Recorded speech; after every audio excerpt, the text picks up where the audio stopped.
아주 먼 옛날 어느 작은 마을에 공자의 가르침을 지키며 삶을 살아가던 고요라는 젊은 청년이 살고 있었습니다. 그는 마을 사람들에게 항상 친절하며 어려운 이웃을 보면 언제나 기꺼이 돕곤 했습니다. 고요는 인의 가치를 깊이 이해하고 실천하며 살아가고자 했습니다. 어느 날 아침 고요는 마을 중심 광장에서 아주 특별한 소식을 들었습니다. 마을을 둘러싼 산 너머에 전설적인 지혜를 지닌 노인이 살고 있다는 소문이었습니다. 그 노인은 사람들의 갈등을 해결해주고 누구에게나 깊은 깨달음을 준다고 알려져 있었습니다. 고요는 이 소식을 듣고서 노인을 만나 배우고자 하는 마음을 품었습니다. 다음 날 고요는 떠날 준비를 마치고 마을을 나섰습니다. 길은 험난하고 고된 여정이었지만 그는 포기하지 않았습니다. 그는 사람들과의 조화로운 관계를 통해 더 나은 사회를 만드는 방법에 대해서 더 배우고 싶었기 때문입니다. 며칠에 걸쳐 산을 넘고 그는 드디어 전설의 노인이 살고 있다는 작은 오두막에 도착했습니다. 마침내 노인을 만나게 된 고요는 예의를 갖추어 인사를 드리고 자신의 요청을 전했습니다. 존경하는 노인님, 저는 공자의 인을 실천하고자 하는 작은 열망에서 이곳까지 찾아왔습니다. 부디 저에게 지혜를 나눠주시길 바랍니다. 노인은 고요의 눈을 바라보며 잠시 침묵을 지켰습니다. 그리고는 미소를 지으며 말했다. 아들아, 이는 먼 곳에 있지 않단다. 그것은 이미 너의 가슴속 깊은 곳에 자리 잡고 있지. 내가 너에게 해줄 조언은 단 하나다. 그것을 마음에 새기고 그대로 살아갈 용기를 가지거라. 고요는 이해할 수 없는 노인의 말을 되새기며 그것에 대해 깊게 생각하기 시작했습니다. 마을로 돌아가는 길에 그는 다양한 사람들을 만났습니다. 어떤 이들은 친절했고 어떤 이들은 냉정했으며 또 어떤 이들은 도움을 필요로 하기도 했습니다. 그는 도중에 길 잃은 아이를 만나 집으로 데려다 주기도 하고 힘든 상황에 처한 여행자를 도와주기도 했습니다. 모두에게 고요는 자신이 할 수 있는 최선을 다했습니다. 그렇게 마을로 돌아오면서 그는 노인의 말이 의미하는 바를 점차 깨닫게 되었습니다. 은 책이나 말로 배우는 것이 아니라 직접 살아가며 깨우치는 것이라는 사실을요. 그것은 단순히 지식이 아니라 행동으로 증명되는 것이었고 자신이 이미 실천하고 있음을 깨달은 것이었습니다. 고요는 마을로 돌아와 더욱 활기차고 헌신적으로 마을 사람들을 위해 봉사했습니다. 사람들은 그의 변화를 보고 감동을 받았으며 고요의 모습은 곧 마을 전체에 퍼져 모두가 서로를 배려하고 도와주는 풍경을 만들었습니다. 이로써 그는 인의 가르침을 전설의 노인으로부터 배우고 또 마을 전체에 전파하는 역할을 하게 된 것이었습니다. 고요의 이야기는 세대를 거쳐 전해지며 모두에게 공자의 가르침을 자연스럽게 상기시키는 대표적인 사례가 되었습니다.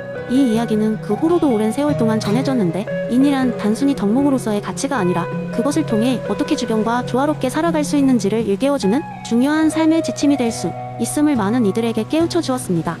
두 번째 이야기, 옛날 옛적 조용한 마을에 평화로운 일상이 흐르던 무렵 이 마을 사람들은 모두 선한 본성에 관한 이야기를 자주 나누곤 했습니다. 왜냐하면 이 마을은 맹자의 성선설을 깊이 신봉하고 모든 사람이 타고난 선함을 가지고 있다고 믿었기 때문입니다. 마을의 중심에는 선의 은거지라는 이름의 작은 도서관이 있었는데 이곳은 다양한 철학서적과 도덕적 이야기로 채워져 있었습니다. 마을 사람들은 날마다 이곳에 모여 각자의 경험담을 공유하며 인간 본성의 선함을 논의하곤 했습니다. 어느 날 선의 은거지에서 특별한 강연이 열리게 되었습니다. 강연자는 바로 마을에서 가장 지혜롭다고 소문난 할아버지였는데 할아버지의 이름은 구름처럼 은은하게 다가오는 운효였습니다.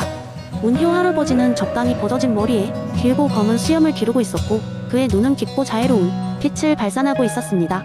그는 성선설에 대한 가르침을 전달하고자 하는 열정으로 가득 차 있었습니다. 그날 할아버지는 다음과 같은 재미난 썰을 풀어놓았습니다. 옛날, 아주 먼 옛날, 세상의 모든 것이 막 만들어졌을 때가 있었네. 그때는 땅과 물, 하늘과 별들이 아직 제자리를 찾지 못했을 때였지. 신들은 이 혼란스러운 세상에 질서를 부여하고자 네가지 특별한 씨앗을 창조하였네. 그 씨앗들은 측은지심, 수호지심, 사양지심, 시비지심이라 불리는 것이었지. 신들은 이 씨앗들을 인간이라는 존재가 탄생했을 때 각각의 심장을 켜는 열쇠로 심어놓았네. 그리고 인간들이 태어날 때마다 이 씨앗들은 자라나 그들 안에 자연스럽게 도덕이 나무가 되도록 설계한 것이네. 하지만 신들은 그것만으론 충분치 않다고 판단했네. 이 나무들이 꽃을 피우고 열매를 맺기 위해서는 더 많은 것들이 필요하다는 것을 알았기 때문이지. 그래서 그들은 교육과 수양이라는 두 가지 중요한 원리를 세상에 전했네. 이는 마치 비옥한 땅과 끊임없는 햇살처럼 사람들로 하여금 선한 본성을 지키고 더욱 풍성하게 만들어주는 것이었지. 그러던 중 어느 날 작은 착오가 발생하여 한 가지 어려움이 닥쳤네. 바로 인간들의 선의 씨앗 말고도 욕망의 가시가 함께 심겨진 것이었네. 욕망의 가시는 사람들을 이기심과 욕망에 휩싸이게 하여 때때로 그들의 도덕적 성장을 방해하였지. 하지만 신들은 걱정하지 않았네. 왜냐하면 그들은 인간이 근본적으로 선하다는 것을 알았고 그들이 올바르게 성장할 수 있도록 도울 수 있는 능력이 그들 내부에 있다는 것을 알고 있었기 때문이지. 인간은 서로의 이야기를 통해, 서로의 실수를 통해 배우고 성장할 수 있었기에 신들은 변함없이 그들을 사랑했네. 할아버지 문효는 잠시 말을 멈추고 도서관 안을 둘러보며 사람들의 눈빛 하나하나를 마주쳤습니다. 자네들, 중요한 것은 서로에게 이야기하고 각자의 마음속에 있는 선에 씨앗을 함께 자라게 하는 것이네 하고 덧붙이며 할아버지는 미소를 지었습니다. 그날 이후 마을 사람들은 더 많은 이야기를 나누기 시작했습니다. 그들의 기억 속에는 마치 신들의 이야기를 전달받은 듯한 느낌이 남아있었습니다. 사람들은 서로에게 더 반대해졌고 함께 성장하려는 의지가 강해졌지요. 그리고 그들은 더 이상 혼자가 아닌 공동체의 따스함 속에서 서로를 도덕적으로 북돋우는 아름다운 삶을 살기 시작했습니다. 문효 할아버지의 이야기는 사람들 가슴 속에 오래도록 남아 마을을 더욱더 평화롭고 사랑이 가득한 곳으로 만들어 주었답니다. 결국 그들은 성선설의 진리 안에서 서로의 선한 씨앗들이 아름답게 꽃 피움을 확신하게 되었습니다. 세 번째 이야기. 옛날 옛적 산과 밭 그리고 울창한 숲에 둘러싸인 작은 마을에 도담이라는 남자가 살고 있었습니다. 도담은 마을에서 가장 게으른 사람으로 유명했습니다. 사람들은 그를 보고 아무것도 하지 않는 사람이라며 비웃곤 했습니다. 하지만 도담은 항상 미소를 지으며 그 비웃음을 흘려 넘겼습니다. 그는 노자 철학의 무의, 즉 억지로 무언가를 하지 않는 삶의 태도를 따라 살아갔습니다. 어느 날 마을을 휩쓸고 지나가는 이상한 병이 생겼습니다. 마을 사람들은 당황하고 두려워하며 이 병을 피하기 위해 온갖 방법을 동원했습니다. 약초를 캐오고 원산의 신비한 물을 가져와 몸을 적시고 일부는 이유를 알지 못한 체매일춤을 추기도 했습니다. 하지만 병은 쉽게 사라지지 않았고 사람들은 점점 지쳐갔습니다. 그런데 이상하게도 도담은 병에 걸리지 않았습니다. 마을 사람들은 그의 행운을 부러워하며 그에게 찾아가 어떻게 병을 피할 수 있었는지를 물었습니다. 도담은 늘 그랬듯이 미소를 지으며 말했습니다. 나는 아무것도 하지 않았어요. 마을 사람들은 처음에는 이 대답에 어리둥절했습니다. 하지만 도담은 계속해서 설명했습니다. 나는 자연스럽게 살았습니다. 억지로 무언가를 하려 하지 않았고 있는 그대로의 자연을 받아들였어요. 내가 할 수 있는 것은 내가 아닌 자연 그 자체가 하도록 맡긴 것뿐이죠.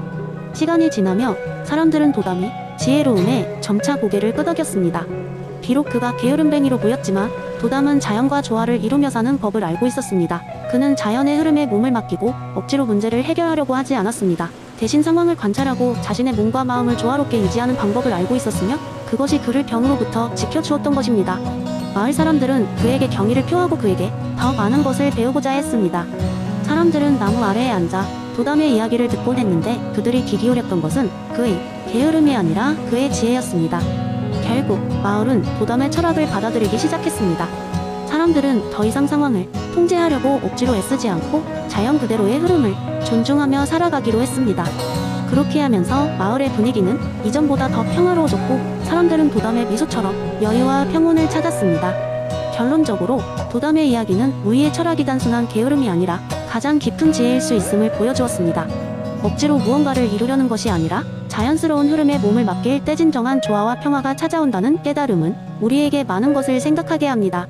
이는 우리 모두가 각자의 삶에서 조금 더 자연과 조화를 이루며 살아가기를 권장하는 이야기였습니다. 네 번째 이야기. 옛날 옛적 태계 이황이 그의 철학적 사상을 바탕으로 깊은 산속에 자신만의 작은 서재를 구축하고 조용히 글을 쓰며 명상에 잠기곤 하던 시절이 있었습니다. 이황은 특히 이기이원론에 대해 깊이 고찰하며 인간의 본성, 우주의 원리, 그리고 사회 질서에 대한 통찰을 얻으려 노력했습니다. 어느 날 이황은 자신의 제자들과 산책을 하며 이기이원론에 대한 강의를 시작했습니다. 너희들은 이와 기 이 두 가지의 본질적 차이를 이해하고 있는가? 이황이 물었습니다. 제자들은 고개를 끄덕였지만 사실 그 개념은 여전히 복잡하게 느껴졌습니다. 그때로부터 얼마 지나지 않아 이황은 제자들에게 재미있는 실험을 제안했습니다. 내일 아침 우리가 함께 아침 식사를 준비할 때 이와 기를 이용한 요리를 만들어 보자고. 이황은 미소 지으며 말했습니다. 제자들은 이황의 제안이 참신하다고 생각하며 기대에 찬 표정으로 동의했습니다. 다음날 아침 제자들은 각자 재료를 준비했습니다. 첫 번째 제자는 빵의 재료인 밀가루와 물, 소금을 가져왔습니다. 그는 기쁜 마음으로 재료들을 섞으며 물었습니다. 선생님, 이 빵은 이와 기 중 어느 쪽에 해당하나요? 이황은 빵을 만드는 과정을 가만히 지켜보더니 밀가루와 물, 소금은 기일세. 하지만 각각의 재료들이 하나로 조화를 이루어 맛있는 빵이 될 수 있는 원칙과 형태, 그것이 바로 이일세라고 설명했습니다. 두 번째 제자는 물을 끓이며 차를 준비했습니다. 그는 차의 향기를 맡으며 이황에게 물었습니다. 이 차에는 어떤 이가 숨어 있습니까? 이황은 차잎이 물속에서 천천히 우러나며 차의 본연의 색과 향을 내뿜는 것을 보고 말했다. 차잎이 길하면 이 차가 어떤 맛과 향을 지닐 것인가 하는 가능성과 원칙이 이라 할 수 있지. 세 번째 제자는 달콤한 과일들을 모아 과일 샐러드를 만들었습니다. 그는 상큼한 샐러드를 내밀며 질문했습니다. 선생님, 과일은 길합니다. 그렇다면 이 과일들에는 어떤 이가 존재하나요? 이황은 과일들의 색과 맛이 자연스럽게 어우러지는 모습을 보며 말했다. 단 하나의 과일로는 이 샐러드의 다양하고 풍부한 맛을 느낄 수 없네. 결국 여러 과일들이 어우러져 조화를 이루는 것이 이라는 법칙이네. 이황의 이기이원론은 이러한 음식 실험을 통해 제자들에게 더 가까이 다가갔습니다. 이와기, 비록 서로 다른 형태와 성질을 지녔지만 함께 모여야만 하나의 완성된 조화를 이룰 수 있다는 사실을 음식이라는 일상 속에서 발견한 것이었습니다. 제자들은 이 실험을 통해 이황의 가르침을 보다 생생하게 이해하게 되었습니다. 이황은 그들로 하여금 그저 철학적 사상에 머무르지 않고 삶의 각 부분에서 이와 기를 발견하고 적용할 수 있도록 이끌어 주었습니다. 이렇게 체계의 이기 이원론은 제자들의 삶 속에서도 살아 움직이는 진리가 되었던 것입니다.